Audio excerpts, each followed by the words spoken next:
Hey everyone, welcome to my new channel. I didn't know when or how I was going to be able to make this video. I definitely knew that I wanted to do it on my own terms. Why I left YouTube, I don't even remember how long it's been, to be honest. I know I'm coming up on probably a year of leaving YouTube, and I don't think it's really that big of a deal, but what I went through behind the scenes is a big deal. And I want to share my story. I want to share a surface level. I don't want to go into depth because the events that happen behind the scenes still affect my family in a major way. So I want to be respectful. What happened behind the scenes was pretty traumatic and life changing, and it resulted to me quitting YouTube. I decided to come back to YouTube, but I felt like I needed to explain why I initially left YouTube before coming back on. So you may hear some yelling, some playing, laughing, or whatnot in the background. That is my kids. It is Christmas break. Christmas is literally 3 or 4 days away at this point. So I have my phone set up here on a tripod and I have some talking points. I'm not going to go through every single talking point on here, but I want it to be as a guideline, because what initially led me to come off of YouTube is very much so spiritual. So if you are not a spiritual person, this may not, or it may spark your interest. But I encourage you to stay and listen all the way through, because I honestly feel like I'm not the only one who has dealt with something like this on a spiritual level. And so I definitely want to be encouragement to anyone who may be going through what I just came out of, to to hold tight, hold on, keep prayer as your number one tool when you are going through it and you have a business. I'm gonna start from the tippy top. So in the beginning, I was very vocal with you guys on YouTube saying that I was really trying to get my relationship with Christ on track. I was really spending time in devotionals, fasting. I was doing a lot of just getting the house in order with my kids and my husband, and stay with me, you guys, because I'm getting somewhere. I have to go through this to peel back. I have to peel back the layers basically so that you guys can understand what the heck took place and how it resulted in me leaving YouTube. I was really feeling like there was a shift happening going into 2022, and I really wanted to stop playing with God, and I really wanted to take my relationship really serious. Like, I wanted to go the whole way. I didn't want to stay, on the surface and just kind of play with it. I really wanted to read my word. I really wanted to get to know who God is for myself and really, go deep, go deeper than I've ever been told to go deep, go deeper than I've ever been. And so that's what I started doing. And I stopped showing up on social media. And I was very vocal about this. I stopped showing up on YouTube. I think I was showing up like once a week at this point, and then it turned into like once every, like, I say 2 weeks.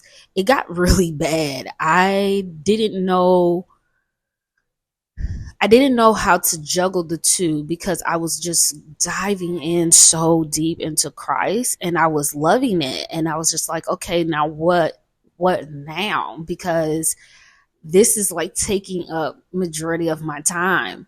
And I love it. It wasn't like I wasn't liking it or anything. I was loving it. I was falling deeper and deeper in love with God. I mean, deeper and deeper. I was in worship a lot, and just really going through that season of just closeness with the Holy Spirit. After that, once that started transpiring, I started to hit warfare. Now, I didn't really know what warfare really meant, um, or what it could consist of. And I really didn't know who I was as far as like gifts.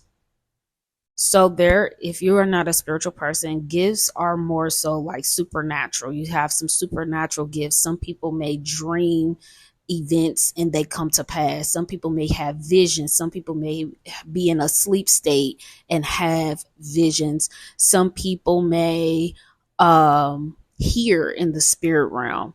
They can hear conversations. They can hear what seems like the voice of angels or God or whatever. These are what these gifts consist of. You may taste in the spirit realm. Um, you may have smell. Some people can smell in the spirit realm, like they will smell really sweet things, that they know they're not baking any goods in their house. And so I, at this point in time, I didn't know really like who I truly was as far as gifts. And I know I've had experienced some warfare years back before I even had gotten married. And it scared me. It scared me. And I pretty much put God on the back burner. And I was just like, yeah, I don't know what this is. I was being, I will say, is what you would call like being tormented in dreams. I will be on fire for God, and then all of a sudden, boom, I'm getting tormented like it's nobody's business in dreams, and to the point where I'm scared to go to sleep and stuff like that. And so I ended up putting God on the back burner. So now I'm back, going for God. Had been maybe 6 years at this point since I've had like a encounter. And so warfare is heightened, and I'm like, oh my gosh. I go back to what I know, and what I know is to stay under a covering. And so at this point, I'm not going to go into like grave detail, but at this point I'm experiencing a lot of supernatural activities. And so I'm like, you know what, I need a covering. I need to go to a church. I I'm laughing because, yeah, no, I need to go to a church.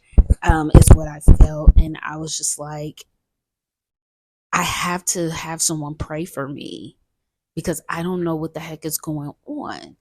And, and I will go into depth about this in another video, but for the sake of time, I'm not just going to unpeel all of that at this point. So I ended up joining a ministry. I knew the woman really well. She was a part of my family at one point, and so I felt really comfortable. She was saying a lot of the right things, and I felt at the time that was the best decision to make for myself, including my family. And I was pretty happy and excited for the new set on Journey until it got real. God ended up removing me from that situation. And upon removing me from that situation, the warfare got intense. Okay. I'm talking about dreams galore. All right. Like I was dreaming like it was nobody's business. I was dreaming so much. I was having what I thought was dreams from the Holy Spirit, and I was having demonic dreams as well. And so the only way I knew how to really like combat this is just stay in the word. And I was doing a lot of research online as well, which wasn't good. I was doing a lot of research, and I was really trying to grab a handle of what I was experiencing. And yeah, just searching things on the internet, it played its part, but that's not what God truly wanted me to do. I was just trying to make some sense of what the heck was going on here, because it was like a nightly thing. I was having dreams every night. It was crazy. So at this point, I knew that the area that I lived in, I was pretty vocal with this on Instagram at one point, was very covert racist. Like, oh my gosh, people were warning me. I didn't believe it because I grew up in a predominantly white neighborhood. Well, I've lived amongst predominantly white neighborhoods and white schools growing up. I'm pretty diverse. I can get along with pretty much anybody. So I'm thinking like, well, I don't see anything. Me and my husband, we didn't feel anything until we felt the harassment, till we got harassed. And when we got harassed, we pretty much we called the cops, and it seemed like that fixed the situation. And so we went on about our lives. We kept doing what was doing. But at this particular time, when I had left this particular ministry, the warfare got crazy. Warfare got really, really crazy. And it started to transpire and spill over into the natural. So at one point, I'm just experiencing a lot of supernatural things and dreams and visions and whatnot. And then it transpired over to the natural. And now my children are being affected. And at this point, I knew, but I don't think I completely knew, but I knew that the enemy was trying to snatch my salvation. He was keyword, trying to snatch my salvation, basically trying to get me to fall out of the will of God, just basically turn my back on God because of the hardship. I mean, the multitude of, or the magnitude of the warfare that I was experiencing in the natural was meant to snatch me from the presence of God. And so at this point, I'm just going to go keep it surface, but basically my daughter was being bullied endlessly. I mean, she was always being kind of bullied because of her classroom setting was predominantly white, and they were really like, these kids, you could tell their parents had taught them racism, because she was coming home saying things, and I was just like, I wasn't prepared to have this type of talk with you. I mean, my daughter, she's 8 or 9 at the time, and I'm not thinking to have these type of conversations. Like, it was to the point where like the kids at the school were saying all kinds of like things like, oh, a slave master wrote the Bible. I'm like, why are you guys even talking about this type of stuff at school? Like, what is sparking these conversations? And so at this point, my daughter is in middle school now, when the warfare really heightens after I leave this particular ministry. The warfare got so bad to where the kids were being like really outrageous, blunt. And I'm just like, I'm so confused, because I'm like, where's all of this coming from? Why are these children just coming out of the woodworks? I mean, be blunt. I mean, saying the hard NR. It was really traumatic. It was really traumatizing. And I had to cover my babies. I had to cover my home. And so at this point, it's starting to really affect me mentally. And because my baby is being attacked.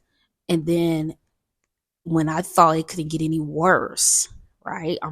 I'm going up to the schools, I'm standing on what I, truly believe. I'm like, hey, you guys need to do something, because this is affecting my home.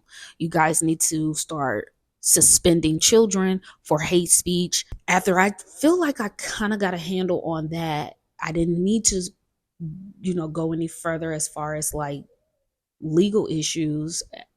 I think I got a handle on it. Boom, my disabled son, gets attacked by a teacher.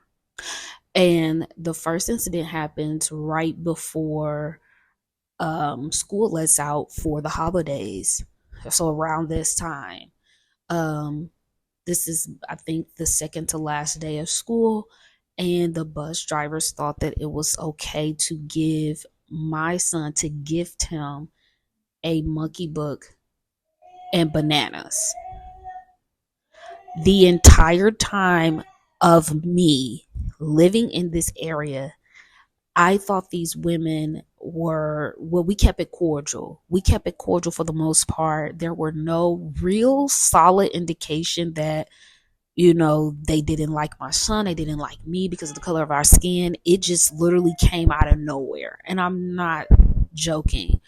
I literally thought these women, because most people who work for children who are disabled, they generally love these kids. Like, they become like their own children. And I feel like that's for the most part with teachers as well. And that was just the vibe that they gave off, was that they really did care about my son. And so I was really like,